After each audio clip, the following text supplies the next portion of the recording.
Hi friends, today I would like to speak to you about unconditional love. Robert and Sheila were a really great couple. They seemed to be made for each other and they had everything going for one another. In fact, they had waited for 5 years to get married and thought that they were going to live happily forever.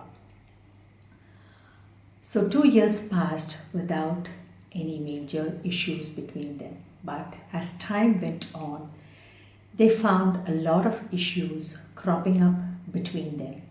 And when at one point of time they had thought that it was impossible to live without one another, now they thought that it was almost impossible to live with one another. Now, why does this happen in human relationships? Human relationships have a very important aspect as a part of the relationship, and that is the ego. So, Robert was able to love Sheila only when she listened to him, and Sheila was able to love Robert only when he listened to her.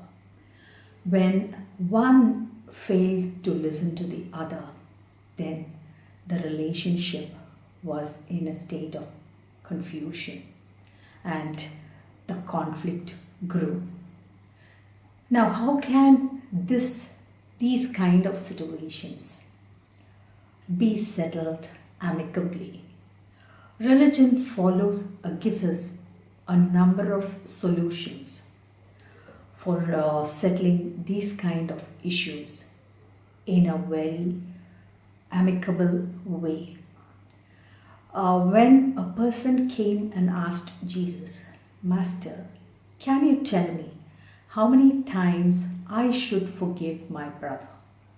Jesus answered without thinking twice, 7 into 77 times.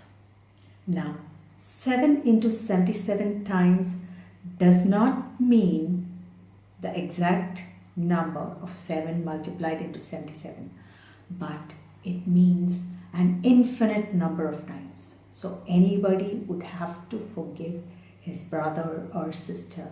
An infinite number of times was Jesus' answer. The same way, when a person came and asked Jesus, how can I please God?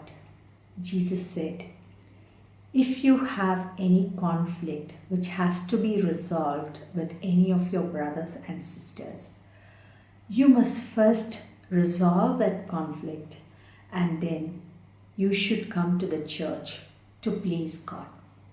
So the answer is basically very simple.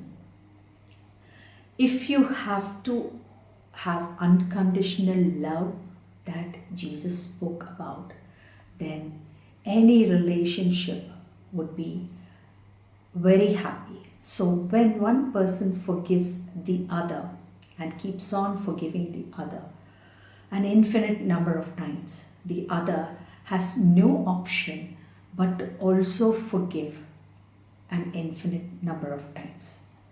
Many people, millions of people have undergone near-death experiences in their lives, and when they come back, they are reluctant to come back in the first place, and when they come back, they say that they have experienced the most blissful, unconditional love in heaven. And that is exactly the reason why they do not want to come back to earth. So my dear friends, let us take some tips from religion and let us try to practice this unconditional love between brothers and sisters so that when we reach God, when we reach heaven, God will forgive us for all our sins. Thank you.